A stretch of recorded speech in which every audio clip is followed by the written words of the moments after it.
আপোনালোকৰ মাজত আৰু বিগ আপডেট লৈ আহিছোঁ সেই বিগ আপডেট কয়টা আপোনালোকে এই ভিডিঅ'টো সম্পূৰ্ণ চাই জানি লওক সব বন্ধুসকল ডক্টৰ হিমন্ত বিশ্ব শৰ্মা আপোনালোকৰ ভাৱে নতুন আপডেট লৈ আহিছে সেই আপডেট কয়টা কেইটামান আপোনালোকে শুনি লওক সিদ্ধান্ত লোৱা হয় সেইকেইটাৰ বিষয়ে মই প্ৰথমতে আপোনালোকক অলপ সোনকালে অৱগত কৰি লৈছোঁ আৰু যিকেইটা খুব টেকনিকেল ধৰণৰ সিদ্ধান্ত সেইকেইটা আপোনালোকে টুইটাৰত পাই যাব প্ৰথম কথাটো হ'ল যে আমি ৰাজ্যত পঞ্চায়ত নিৰ্বাচন নৱেম্বৰ মাহত পাতিবলৈ আমি সিদ্ধান্ত গ্ৰহণ কৰিছোঁ আমাৰ পঞ্চায়ত নিৰ্বাচন হোৱাৰ প্ৰাক মুহূৰ্তত প্ৰত্যেকটো পঞ্চায়ত আৰু জিলা পৰিষদ যাতে দুটা বিধানসভাত নাথাকে সাধাৰণতে এনেকুৱা হয় অসমত যে আমাৰ এখন পঞ্চায়ত জালুকবাৰীটো আধা অংশ আছে কমলপুৰতো আধা অংশ আছে বিশেষকৈ ডেভেলপমেণ্ট ব্লকবিলাক যে উন্নয়ন খণ্ডবিলাক দুটা সমষ্টিৰ কাভাৰ কৰি উন্নয়ন খণ্ডবিলাক আছে বিশেষকৈ বিধানসভাৰ সমষ্টিৰ পুনৰ নিৰ্ধাৰণৰ পিছত এই সমস্যাটো বেছি জটিল হৈ পৰিছে যে আগতে যদি দুটা ডেভেলপমেণ্ট ব্লক এটা বিধানসভাত আছিল এতিয়া দুটা ডেভেলপমেণ্ট ব্লকে চাৰিটা বিধানসভা সমষ্টিত স্পৰ্শ কৰিছে কাৰণ ডিলিমিটেশ্যনৰ সময়ততো ব্লক হিচাপত হোৱা নাই গাঁও হিচাপত হৈছিলে সেইকাৰণে তাৰ আগতে আমি অসমত আটাইবোৰ ডেভেলপমেণ্ট ব্লক নতুনকৈ পুনৰ নিৰ্ধাৰণ কৰিম আৰু সমষ্টিসমূহৰ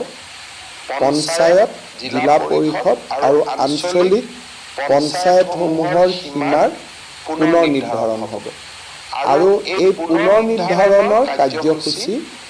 আগষ্টৰ 30 তাৰিখে শেষ হ'ব 3 মাহ ক্লেইমছ অবজেকশ্যন 3 মাহ থাকিব আৰু আগষ্টৰ শেষত শেষ হোৱাৰ লগে লগে ছেপ্টেম্বৰ মাহত ভোটাৰ তালিকা আৰু অক্টোবৰৰ শেষ সপ্তাহত ইলেকশ্যন নটিফিকেশ্যন আৰু নৱেম্বৰৰ শেষ সপ্তাহ ক'ৰবাত যদি ইলেকশ্যন কমিশ্যনে এটা দুটা দিন ডিচেম্বৰলৈকে যাব আমি এই সময়ছোৱাৰ ভিতৰতে ৰাজ্যত পঞ্চায়ত নিৰ্বাচন অনুষ্ঠিত কৰাৰ বাবে আমি সিদ্ধান্ত গ্ৰহণ কৰিছোঁ দ্বিতীয়তে লোকসভা নিৰ্বাচনত আমি অৰুণোদয় আঁচনি চেচুৰেশ্যন পৰ্যায়ত লৈ যোৱাৰ এটা প্ৰতিশ্ৰুতি অসমৰ ৰাইজক দিছিলোঁ যে আমি যিমান পাৰোঁ অৰুণোদয় আঁচনি আমি ৰাইজৰ মাজলৈ তাক সৰ্বাধিক পৰ্যায়ত লৈ যাম যাতে নোপোৱা মানুহৰ সংখ্যা কমি যায় তেনেকুৱা কৰিব হ'লে কিমান মানুহক এই আঁচনিৰ অধীনত আনিব লাগিব কিমান টকা ব্যয় কৰিব লাগিব এই গোটেই দিশটো চিন্তা কৰি আমাক এমাহৰ ভিতৰত এখন প্ৰতিবেদন দিবলৈ বিত্তমন্ত্ৰী অজন্তা নেওগ আমাৰ মন্ত্ৰী ৰণোজ পেগু মন্ত্ৰী বিমল বৰা মন্ত্ৰী কেশৱ মহন্ত আৰু মন্ত্ৰী ৰঞ্জিত দাসৰ নেতৃত্বত আমি এখন কেবিনেট সাব কমিটি গঠন কৰি দিছোঁ তেওঁলোকে এমাহৰ ভিতৰত আমাক পৰামৰ্শ দিব যে অসমৰ যদি প্ৰতিটো ফেমিলিকে আমি দিব লাগে আৰু প্ৰতিটো ফেমিলিৰ ডেফিনেশ্যন কি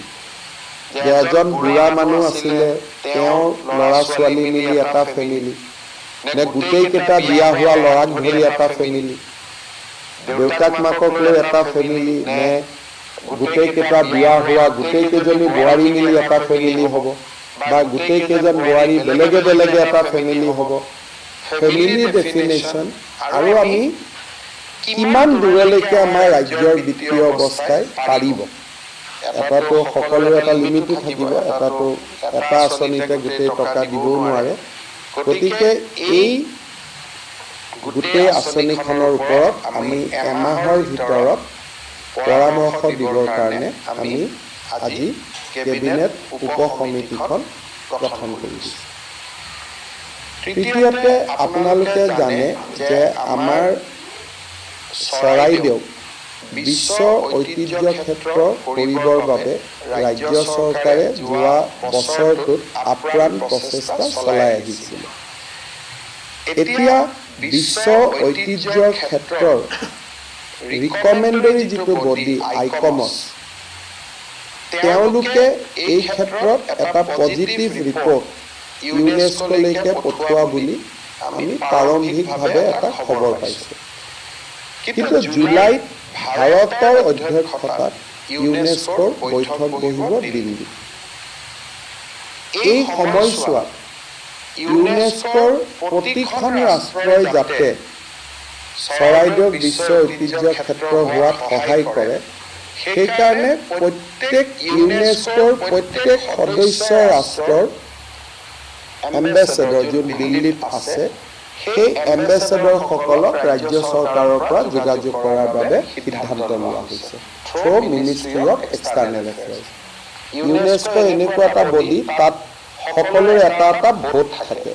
এজন এজন দেশৰ এটা এটা ভোট থাকে। গতিকে দুখন দেশে যদি আমাক ভোট নিদিয়ে, ৰিকমেণ্ডেশ্যন হ'লেও বিশ্ব ঐতিহ্য ক্ষেত্ৰ নহয়। এইটো এটা ডেমক্ৰেটিক প্ৰচেছতহে বিশ্ব ঐতিহ্য ক্ষেত্ৰ হয়। গতিকে আমি যাতে প্ৰত্যেকখন ৰাষ্ট্ৰৰে ভোট পাব পাৰোঁ, যিদিনাখন এই প্ৰস্তাৱটো হ'ব, সৌভাগ্যক্ৰমে এইবাৰ মিটিংখন নতুন দিল্লীত হ'ব আৰু তাৰ অধ্যক্ষয়ো ভাৰতে অধ্যক্ষতা কৰিব। আগে পিছে ভাৰতেও ক'ৰবাত গৈ মিটিঙত ভাগ লয়, কিন্তু এইবাৰ আমাৰ বাবে সৌভাগ্যৰ কথা যে এই মিটিংখনৰ অধ্যক্ষতাও ভাৰতে কৰিব। সেইবাবে আজি কেবিনেটত সিদ্ধান্ত লোৱা হৈছে যে ইউনেস্কোৰ সদস্য ৰাষ্ট্ৰসমূহৰ দুটা বা সমূহৰ লগত ৰাজ্য চৰকাৰে যোগাযোগ কৰি যাতে এবাৰতে, নহ'লে কেতিয়াবা প্ৰথম মিটিংখনত নহয়, ছেকেণ্ড মিটিংখনলৈকে ডেফাৰ কৰে,